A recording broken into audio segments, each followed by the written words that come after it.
Welcome to Nguyen Nam Podcast channel. Your dog has a personality completely unique to them, and like all dogs, they have different moods ranging from joyful to scared. If your dog is behaving aggressively, however, either to people or other dogs, you should address it as soon as possible.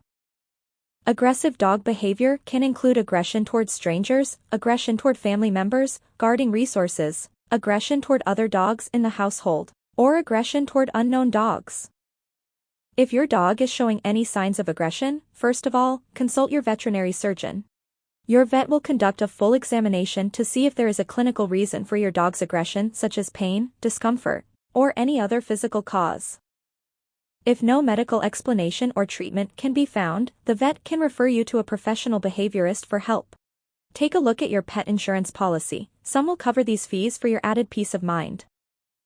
Although taking your dog to see the vet or behaviorist might seem worrying, you should never attempt to treat your dog's aggression yourself, or ignore it and hope it will go away. If your dog's aggression is not tackled quickly and appropriately, the problem can escalate and may result in serious injury to yourself and your family, other people, or other animals, and even legal issues, and of course, you want to get help for your dog long before it gets this far. This is a problem that is far better and far easier to be tackled straight away. Why is your dog aggressive? All behaviors happen for a reason and occur as a result of the way the dog is feeling, and aggression is no different. A properly qualified and experienced behaviorist will be able to get to the heart of why your dog feels they need to act in this way, what their triggers are, and how to deal with this. The fear response. Aggression in dogs nearly always comes from fear, as the purpose of aggression for a dog is one of perceived self-defense, and nearly always is with the intent of making things the dog regards as frightening or unpleasant stop, make them go away, or prevent them from happening in the first place. These fears can arise due to inadequate early puppy socialization, past experiences, or the perception that valuable resources are under threat of being taken away. Some dogs who have been roughly or inappropriately handled as a puppy or put in scary situations, when they are too young to be able to do anything about it, can also grow up to be more reactive as adults. Since fear is the most common cause of aggressive behavior in dogs, you should never punish your dog for growling or for any other display of aggression. Shouting at a dog for growling at something he is fearful of will simply compound his fear, may escalate the aggression, and quite likely his aggressive response will worsen next time. What should you do if your dog is aggressive? First of all, learn how to recognize how your dog is feeling. Every dog gives warning signals before they bite or attack, especially the first time, but owners aren't always very good at reading them. Dog aggression warning signs. There are several signals that your dog may give to indicate they are worried, fearful, or feeling stressed, and if we recognize these, we can keep dogs feeling safe and stress-free, and so prevent a lot of canine aggression long before it starts. Often dogs bite out of self-defense because they feel that it is their only option, as all their other warning signs have been ignored. 1. Yawning or licking lips. The first indications you may see to indicate your dog is feeling uncomfortable is yawning or licking their lips.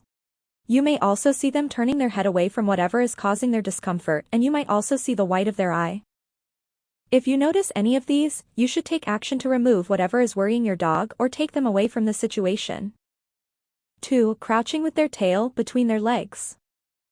Or you may see more obvious signals such as your dog crouching with their tail between their legs, lifting their paw, or tensing around their eyes or mouth. Or you may notice them becoming very stiff and still. These are all dog aggression warning signs that you should take notice of. Take time to watch your dog and you will be surprised how much they are communicating how they are feeling. 3. A wagging tail doesn't always indicate a happy dog. Don't assume that a wagging tail is always indicative of a friendly dog. A stiff wagging tail, or a tail wag in a dog who is crouched with lowered body language, can all be warning signs that the dog is conflicted, fearful, or worried. 4. Growling is often a last warning. The next stage may be your dog growling, and for many people, this is the first time they notice something is wrong, but for the dog, this is almost a last warning. Growling is a vocal way a dog can express that they are feeling fearful or aroused, and it's a very clear warning that they will in all likelihood escalate their behavior to a bite if the situation does not change. We should be looking to prevent our dogs from feeling uncomfortable enough that they have to tell us with a growl, but if they do, listen to them.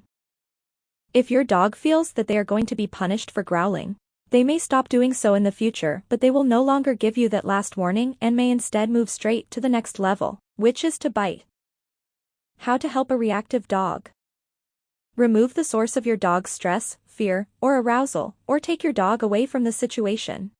Act to prevent the situation from happening again. As an example, if he is growling because he doesn't like someone approaching him when he is eating, then make sure he is fed in a room on his own until you can seek professional advice. All dogs are different and are worried by different things, so learn to observe your dog so you can tell how they are feeling, and so how they are likely to behave. Most aggression only happens because owners unwittingly put their dogs in situations they can't cope with. If aggression becomes a regular behavior, or if you are concerned it might do, or if you feel threatened by your dog in any way, seek professional help immediately. If your dog shows any of the behaviors detailed above when approached by a child, immediately remove the child and avoid all encounters with children while you seek a referral to a behaviorist.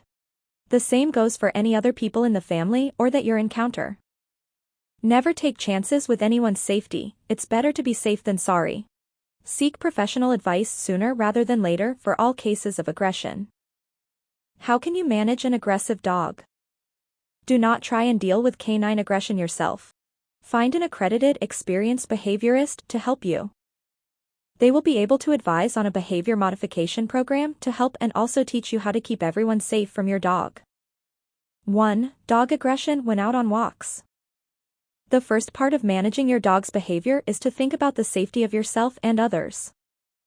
If your dog is aggressive to people when outside, or to other dogs on walks, keep them on a lead and consider training your dog to wear a muzzle when you are outdoors or in public.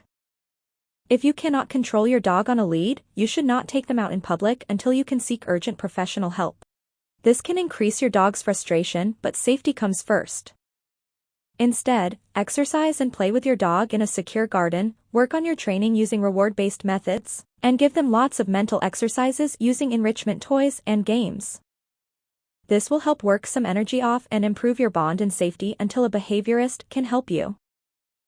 2. Aggression to visitors.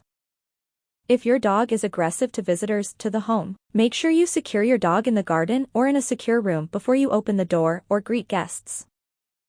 Some dogs are only a problem when people come into their perceived territory, and so be especially careful at doorways, gates, and even the doors to the car. 3. Aggression to other dogs. If there is aggression between dogs in your home, keep them in separate rooms and walk and feed them individually until you get some professional help. Not all dogs are destined to be the best of friends. Your dog might show aggression towards other dogs, either out and about or in the home to their canine family. If a fight does break out between two dogs, never attempt to separate them with your hands. In the confusion, you could be seriously bitten. Your own safety should come first, so keep a good distance away, as it is possible for your dog to redirect their aggression toward you. Dog fights often sound and look worse than they are, and in the vast majority of cases, the dogs will ultimately separate of their own accord.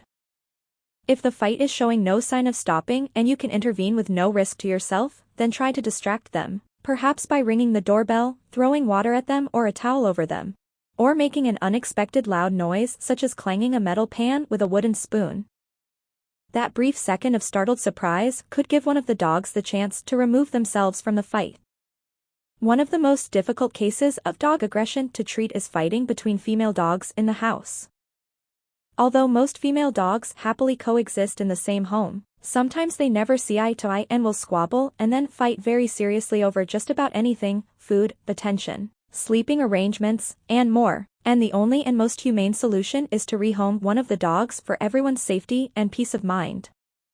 While owners are often resistant to this as a solution, dogs in this situation are permanently under a high degree of stress, and it really is the best solution for everyone. This is why it is preferable, if you want two dogs, to have a male and a female, ideally of two entirely different breeds, types, and ages. The more different two dogs are, the most likely they are to get on, as they enjoy different things and are less likely to be competitive or value the same resources. Two dogs of the same sex and of the same breed can spell trouble for the future. as they will value the same things, and so canine squabbles can often break out, and which can escalate to more serious fights. Understanding your dog's reactivity. Just like us, our dogs can have good days and not so good days. Imagine you're one of 3 people in the back of a small car, without air conditioning, driving at speed along the motorway on the hottest day of the year. The windows are open so the music has been turned up, and the only way you can all communicate is by shouting. Please, could you turn the music down a little bit, you ask, but the driver ignores you? Come on, I'm getting a headache, could you just turn it down a bit, you plead, but once again, the driver ignores you. Finally, your voice rises about the sound of the stereo, just turn the music down will you, and the driver responds, all right, no need to shout. When we're stressed, overwhelmed, and our requests for help are ignored, we might not respond in a way that we normally would, but we're not labeled as aggressive. Do we give the same consideration to our dogs when they behave in a way that could be labeled as aggressive? Remember that our dogs are living in a human world, with confusing social etiquette, a language they don't understand, and strict rules and regulations that limit their freedom. If only they could tell us that they're stressed, overwhelmed, and having a bad day. The ladder of dog aggression. Many owners don't realize how unhappy their dog is until they show their teeth, growl, or bite, but there are usually lots of warning signs long before then, and it's rarely out of nowhere. If you can spot the early warning signs that your dog is unhappy, you can quickly diffuse the situation and make sure they're safe. By listening and responding to their communication, you're also teaching them that you can be trusted, which is vital for the bond that you share. The aim is to make sure that your dog doesn't feel they have to move up the ladder in order to make their feelings known. Along with your dog's comfort and safety, another reason why it's important to be aware of the early warning signs is so that your dog keeps using them when they need to. If your dog knows that by turning their head away and shifting their body language you will offer your help, that means they won't need to climb the ladder. If those early warning signs are repeatedly ignored and you don't help them until they growl or snap, then they'll soon learn that growling or snapping is the only way to make their feelings heard, and they'll jump straight to that rung of the ladder when they're stressed. As you get to know your dog, you'll learn that they have their own version of the ladder. You'll know the behaviors they display when they're stressed, anxious, or overwhelmed, and it's your job to be their advocate, helping them to feel safe and climb back down their ladder. Like us, they're responding in the only way they know how and doing their best on any given day.